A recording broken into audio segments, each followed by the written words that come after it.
This one is for the lovers like me, those that have been forced to be away from who or what they love.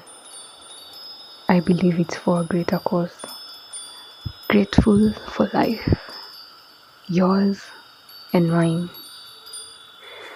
Hi, I am ethereal, I am divine, I am the great Gathigia Wagakuya, and this is 30 and Thriving. Welcome to our 12th episode of TNT. Yes, I did say our cause it's for you and I. Karibu. If this is your first time here, thank you so much for tuning in. You are most welcome. Do enjoy the ride. And if this is your 1,000,000th time here, ubarikiwe. Thank you for coming back. Asante sana. Do enjoy the ride as well. 12th, my first love. When I love hard. And in my 30 years on earth, I have loved. And one thing I love more than anything is acting, especially stage plays. I am a sucker for those ones. I started acting when I was very little, not because I knew that I could act, but because anytime there was, let's call it a gig, like prize giving day, competitions za kanisa, etc., my teachers would always pick me. Unfortunately, I never went to any school, at least primary school, that supported that nonsense. I call it nonsense because that's what it was to those running a certain particular school I have mentioned before. Luckily for me, I went to a high school that was big on drama and music festivals. I used to thrive way. Lakini music festivals never got us far enough because we were our own trainers and we had to figure everything out on our own. I went to Bishop Gati Mugandu Girls, and as you may not know, because I haven't told you yet, those people had an issue with Form 1s, and by those people I mean the students. And on top of that, they had an even bigger issue with me. So hata ningepewa chance na director ya kukua kwa Pandora's Box, that was the name of the play, singekuwa bado. In Form 2, during the inter-house competitions, I performed a narrative. This was the first time I was on a stage in front of so many people. I was freaking out because, as I mentioned earlier, these were people that didn't really like me from day one. History kama huijui already, I will tell it again over here now that mimi sijawapigia bado. On this day, director wa drama was the judge, and when he picked people he wanted to add to his crew, guess whose name was on top of that list? Sema confidence boost, my friend. We got picked, and soon enough tukapewa maroles zetu, and I was over the moon, even though my character had like 7 lines. I appreciated those 7 lines big time. Me being me, I could tell that I wasn't going to last long in that club that year. The energies were pretty off for some reason, and true to that, about 3 weeks later, I quit. Fast forward to the next year, I knew that was the year for me. Kama kawaida, I joined the club and I got my first role where I was playing Jasmine in Winter's Diary.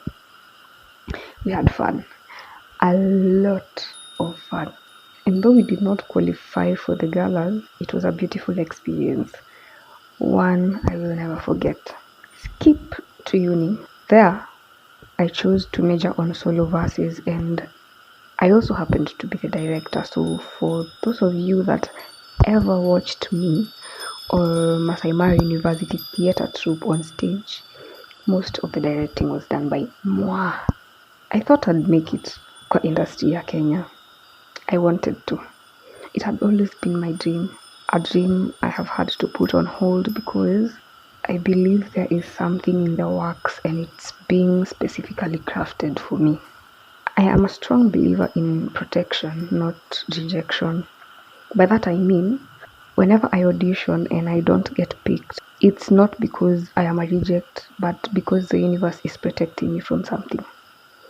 It's okay if this sounds weird to you. A lot of what I believe in sounds weird to most people. The first time I actually booked a role for stage play is what made me realize that I probably didn't even want to be in the industry as much anymore. Not because of something bad that happened. Our producer, bless her beautiful soul, hi Christine, gave us treatment that I do not believe I will ever receive anywhere else. This woman went out of her way to ensure that her team was happy, comfortable, and we had everything we needed. From getting us flowers to Kenda photo shoot, the first play, to buying us cake and welcoming us to her home.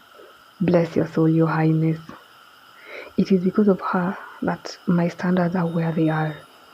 It is because of her that I don't imagine myself working for or with anyone else, because I cannot accept anything less than what she offered us.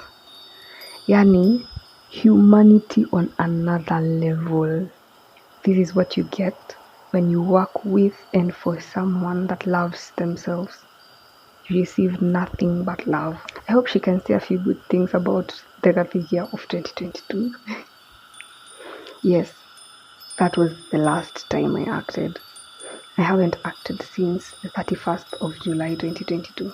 Though the decision to pose on the dream was made on the 28th of October, same year, after some weird shit happened kwa audition flani. And that, my friends, is the story of how acting and I are in a long distance relationship. Hatuonanangi, lakini the day we come back together, the day acting and I tutapatana, in short.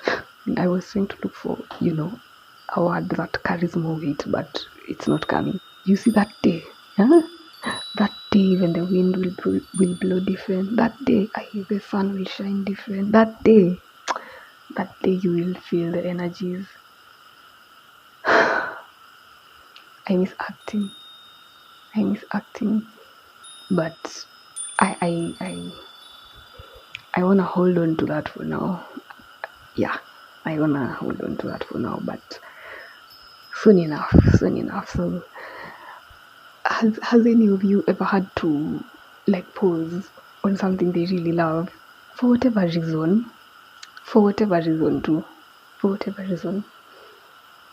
and what did you do in the meantime, or what are you doing in the meantime? As umepose here, personally I make jewelry, for those that don't know. The thing with me is I am a creator, so I don't know how to do other things. I know how to create. So when I found myself making jewelry, I ran with it and it has been working for me. And when I posed the acting bit, the jewelry imeni, it has kept me safe. It really has kept me safe. If you were to wake up one day and that love of your life is right there in front of you, would you drop what you are doing to, be with the love of your life? And I'm not talking about a human being. I'm not talking about human beings over here. We will talk about those ones another time.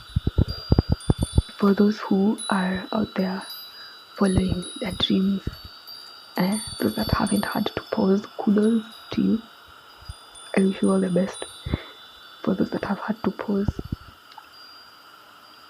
it can be hard, especially if whatever you're doing in the meantime is not keeping you sane. Hugs to you, my friend. I hope you're well, and I hope that you and the love of your life reunite. I think that's the word I was looking for earlier. I hope you all reunite sooner than later. Ni hayo tu kwa sasa, hata kama yalikuwa mengi sikushua, lakini ni hayo tu kwa sasa. Ni mimi wako the great Kadhia Wagakuya. Najua umefurahia kuwa nami, natumai utaendelea kuwa nami. Tupatane papa hapa siku nyingine, inshallah.